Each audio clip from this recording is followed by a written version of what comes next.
can continue the program. And I am excited to introduce Simone Martinelli, who comes to us from Rome, Italy, Istituto Superiore di Sanità. And Simone is the expert and specialist in the use of animal models, C. elegans, to study very important neurobiological questions, including investigating the pathogenic mechanism of GNAO1 disorders. So the title of his presentation, once it loads, would be Pathogenic Mechanism and Potential Therapies, Insights from Italian Studies on Animal Models and Stem Cells.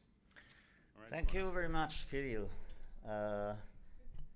Here is my presentation. As you can understand, I am from Rome, Italy. And so thank you very much to the Bow Foundation for inviting me to this exciting conference. This is my first time in the United States with my wife, so thank you also for giving us this opportunity to visit this wonderful city. These are the main projects we are working on in Rome. On the left side, you can see the biggest one, which is funded by the National Recovery and Resilience Plan of the Next Generation European Program. And in this project, we have been studying the mechanisms of synaptic dysfunction in movement disorders and epilepsy, focusing on postsynaptic movement disorders, especially those caused by germline mutations in ADCY5, GNAL, GNAO1, GNB1, and phosphodiesterases, but also on the hypokinetic movement disorders and epilepsy caused by aberrant cluttering function, in this case caused by mutations in the CLTC gene. The major aims of this project are the clinical assessment of a cohort of patients and the identification of new disease genes for hyperactive movement disorders and the generation of new disease models to understand the pathogenic mechanisms and to screen candidate molecules. As you may well know, recently caffeine came up as a potential therapy for dyskinetic crisis associated with GNAO1. It's already been used in patients with ADCY5 mutations, and in preclinical models, it was shown to improve the aberrant motor function in C. elegans models of GNAO1 and rescues the neuroectodermal defects in iPS cells, in gastruloids generated by iPS cells. There are anecdotal reports of the potential efficacy of caffeine or caffeine citrate, but also theophylline and theobromine in controlling paroxysmal movement disorders in children, but clear evidence and information on dosing and safety are lacking. So to fill this gap, we have recently received a grant from the Italian Famiglia GNAO1 Association to carry out the preclinical part of this project, but we are still looking for the fundings needed to carry out the clinical studies that we believe are an urgent need for the GNAO1 community.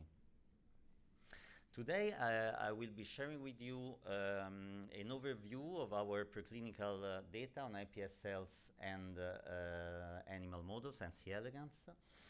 And I want to thank Alessandro Rosa and Maria Cristina Benedetti for their wonderful data on iPS cells and for the slides that I am about to share with you. In our previous work, we used patients-derived iPS cells from two different patients carrying the G2OR mutation, also in collaboration with Vladimir.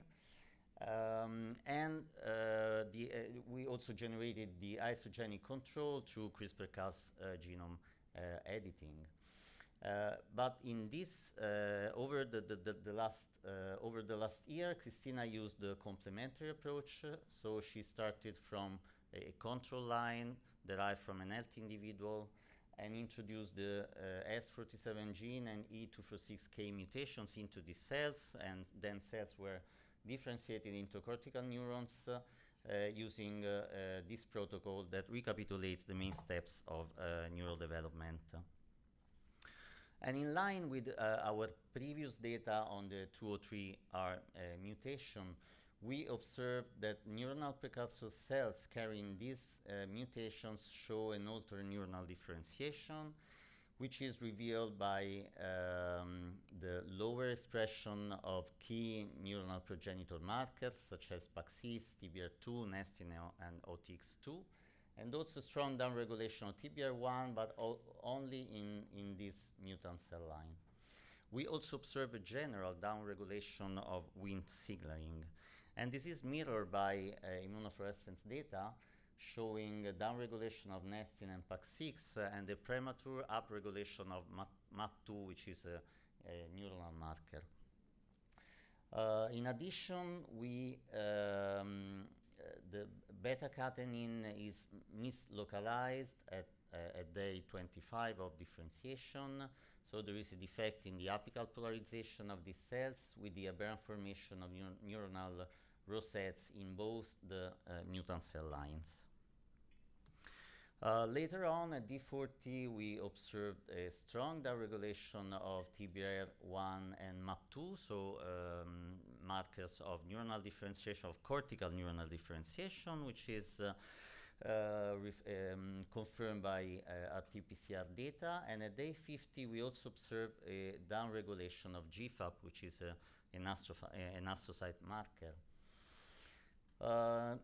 Sergio Fucida and Tiziano D'Andrea performed calcium imaging experiments in E246K neurons, demonstrating a lower spontaneous activity in mutant cells and a lower response to a plethora of neurotransmitters in mutant cells compared to the isogenic control.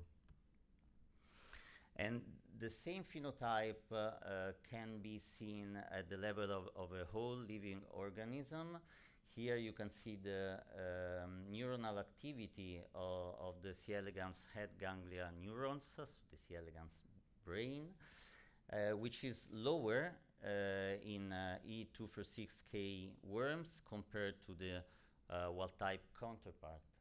When introduced in the worm genome, this mutation, but also other mutations, cause a clear dystonic phenotype, which is characterized by the fact that neurons are in transition, most of the time are in transition between an inactive and an active state, but they are unable to sustain this activation for a long time. And also they lose the correlation between neuronal modules that are normally correlated, for example, those controlling backward and forward movements.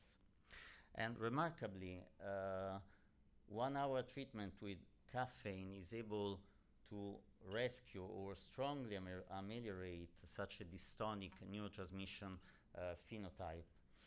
And this is probably the earlier event leading to the beneficial effect of caffeine on the hyperactive movement disorders in this model. So my first conclusions are that in the first stages of differentiation, neuronal precursor cells carrying all the 3 mutations we modeled show reduced level of neuronal progenitor cells, downregulation of Wnt signaling, and aberrant formation of neuronal rosettes with small differences within the different mutant lines. Later on, they show defective differentiation processes involving both the neuronal and astrocyte populations. They cause a profound impairment of neuronal function, which is reflected in the dystonic phenotype of C. elegans neurons, which in turn can be ameliorated by treatment with caffeine. I remind you that in C. elegans, the GNAO1 is called GOA1, and that G-alpha O, its function is conserved in this model. It inhibits the neurotransmitter release machinery, and knock-in mutants behave as the null mutants, displaying hyperactive locomotion, hyperactive egg-laying, and hypersensitivity to aldicarb, that is an inhibitor of acetylcholinesterase. although C. elegans is C. elegans adult hermaphrodites have only 302 neurons, so they have a very simple nervous system. Neurotransmitters are essentially the same as in our brain. So most neurons are cholinergic, 25% of neurons are glutamatergic, and the rest are GABAergic and monoaminergic. So here we wondered in which classes of neurons GNAO1 plays a relevant role, and to answer this question we used a reverse genetic approach based on RNA interference, cell-specific RNA interference, which is one of the best way to investigate the role of a gene in specific neurons or individual classes of neurons. And as expected, this data allowed us to demonstrate that both the phenotypes, so the aberrant locomotion here and the hypersensitivity to aldehyde here, were recapitulated by downregulating the expression of GNAO1 in cholinergic neurons. But unexpectedly, the same phenotypes were observed when we knock down the expression of GNAO1 in GABAergic neurons. And this is unexpected. We expected exactly the opposite phenotype, literally the opposite phenotype, more release of GABA in the presence of a mutant G-alpha-O protein, so resistance to aldehyde. So this is interesting because if confirmed, this data might indicate that GNAO1 plays a different role in cholinergic and GABAergic neurons, at least in this model, behaving as a inhibitory G protein in the former, but not in the latter. We need to confirm this data using a different approach.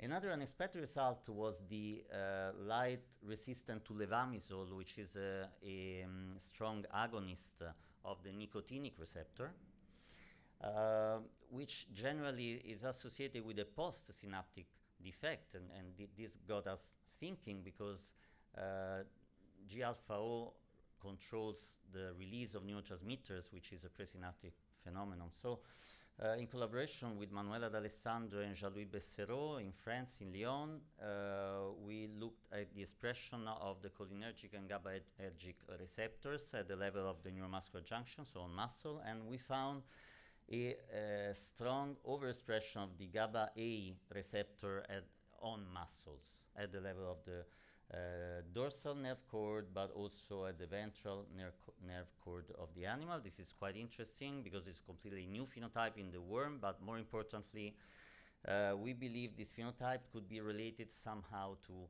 the hypotonia observed in patients, and we intend to explore this hypothesis and this possibility by generating co-cultures of motor neurons and muscle, starting from the iPS cells generated by Alessandro. As part of the gene therapy project, we wonder whether gene supplementation, so gene overexpression in the worm, is able to rescue, to ameliorate the identified phenotype. The answer is yes, even in the presence of a dominant negative allele, for example, the R209H allele, and for all the phenotypes that we observed. But we were not able to reach 100% rescue. This might depend on the dose that we use in the overexpression experiment, or gene replacement might be necessary for blocking the neuromorphic activity of the stronger dominant negative alleles. In the lab of Cristian Limatola and Pina D'Alessandro, they are testing this strategy, so the overexpression strategy, in the mouse model carrying the C215Y mutation in GNAO1 generated in the laboratory of Vladimir.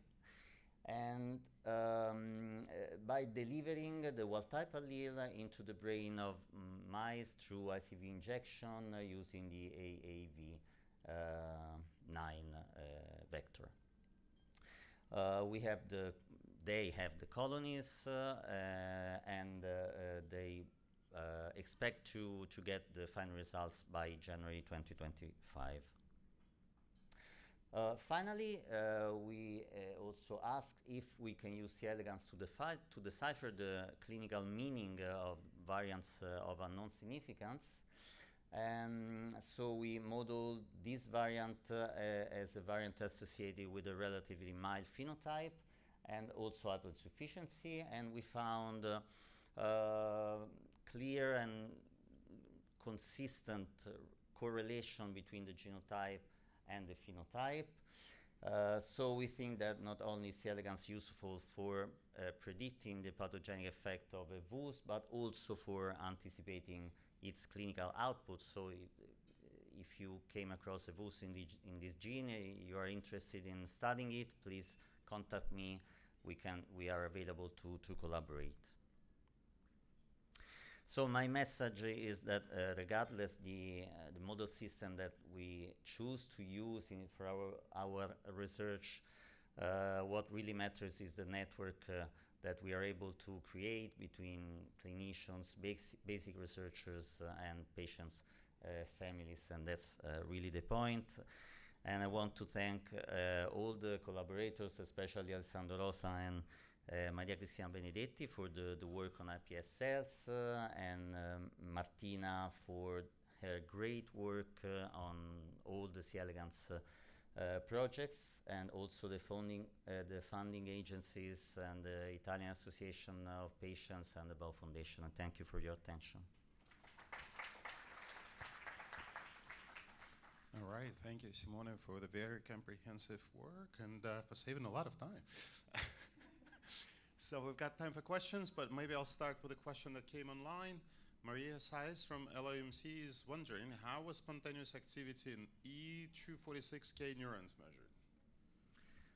It's a calcium imaging experiment. So we measure the activity by measuring the intensity of the fluorescent signal.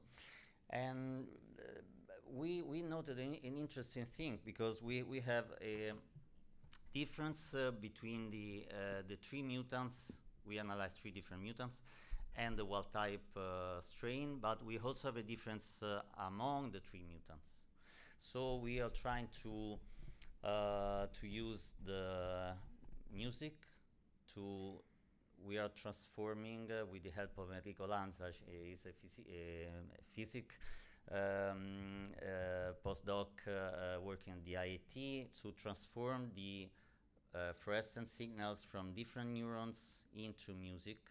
And these symphonies are completely different between the 3 mutants. Not completely different, but there are a lot of differences. So in this way, we are trying to understand more about the specific defect associated with individual variants. Just another question, or maybe 2 questions. Have you considered single-cell RNA-seq on the mutant worms, and then perhaps also we could do iPS-derived neurons on children with the same mutations and see what's common between them? I didn't catch the second question, but for the first one, not at the moment. It's just a little expensive, and it's not so easy to perform on neurons in C. elegans. Maybe it's possible, but maybe not in our lab at the moment. The second question was? The second question was, if you were to get this data, then we could have put it against iPS-derived neurons, or and then see basically from evolution biology what's common. We're going from worms, maybe flies, and mice and people, and if we can find that common line amongst all of them, that could potentially be something we can use later. Yeah, we are trying to do this evolutionary work, starting from the worm and then to the iPS cells, but probably and go further.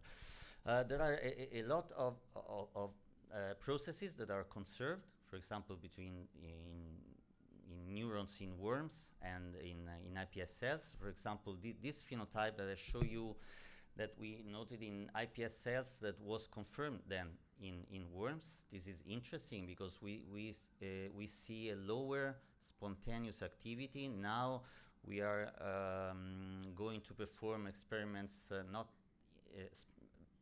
basic experiments, but after the a stimulus. In iPS cells, we have a reduction in the response to neurotransmitters, to all neurotransmitters, even though the isogenic control of different cells respond in a very different way. So the genetic background is really important. And so we are going to perform this kind of experiments also in C. elegans with stimulating with something. Thank you, Simone, for the presentation. I want to ask a question to which probably you don't have the answer, but I would want you to speculate. So I find it very intriguing that the Wnt pathway components are downregulated in the neuronal precursors derived from the patients. So can you speculate about what could this imply? What could the importance of that be? Yeah, I have no answer for your question. We noted, we think that the Wnt signaling pathway is very important for neurodevelopment. And Alessandro and Cristina, they have preliminary data indicating that in the defects in the formation of the neuro ectoderm in gastruloids and neuroloids may be correlated to a Wnt defect. So the Wnt signaling is downregulating at the level of the neuronal precursor cells, so it is probably associated with the neurodevelopmental defect, not with the functional defect that we see later in neuron transmission. But we also noted a lot of other differences. For example, one that we are studying now is an upregulation of the mTOR pathway, which could be important implication both for the oncogenic story related to GNAO1, but especially for epilepsy, because the mTOR pathway is also linked to epilepsy, for example, in patients with a BRAF mutation or other RASopathies. So we are studying this pathway, and we are in September we will try to treat worms with everolimus and rapamycin that are inhibitors of the mTOR pathway to look at their susceptibility to develop seizures. All right, one last question, please. Sorry. Oh. Is it on? Oh, it is on. Okay, well, there you go. I guess that's the second embarrassing aspect of my first question, is not being able to operate this. So how do you do gene transfer to C. elegans? I'm sorry, that just escaped. I apologize for my ignorance, but how do you do that again? CRISPR-Cas9 technology. So they are then knock-in. It's not, in this case, not gene transfer. We can do experiments by overexpressing the gene, but in this case, they are knock-in. Right, so that leads to the second question. How is this different than a heterozygote worm? Does that mean that overexpression is necessary versus expressing a normal allele? Is that the conclusion out of your study? We analyzed the phenotype of worms in both homozygous and heterozygous worms, because in humans the disease is dominant, but in worms usually you study the homozygous animals for a specific mutation because they are hermaphrodites, so usually you study the homozygous, but we studied also the heterozygous ones, crossing the homozygous with wild-type animals and analyzing the first-generation progeny. And we found that some mutations have a clear dominant negative activity, but the interesting thing is that it appears to be neuron-specific. So in some neurons, for example, motor neurons, the HSN motor neurons regulating egg laying, also the heterozygous mutation is able to cause a relevant phenotype. While in other neurons, for example, ventral cord motor neurons regulating movement, they are cholinergic neurons. In these neurons, the haploinsufficiency of the gene is not able to get a phenotype, and also some alleles are not dominant negative in these neurons. So we have a a dominant negative effect linked to specific classes of neurons. So just one final one, sorry. This is based on correction of the endogenous mutant allele. The experiment where you do the gene therapy, is that correct? Sorry? So you're correcting the endogenous mutant allele. So you're essentially correcting one copy and leaving the other copy mutant. No, we did not correct. We generated the homozygous mutant and then cross with the wild type strain, and we have the heterozygous mutation. Only one generation, I'll so save we more need questions to. for later. Yeah. That's okay, sorry. All right, thank you very much, Simone.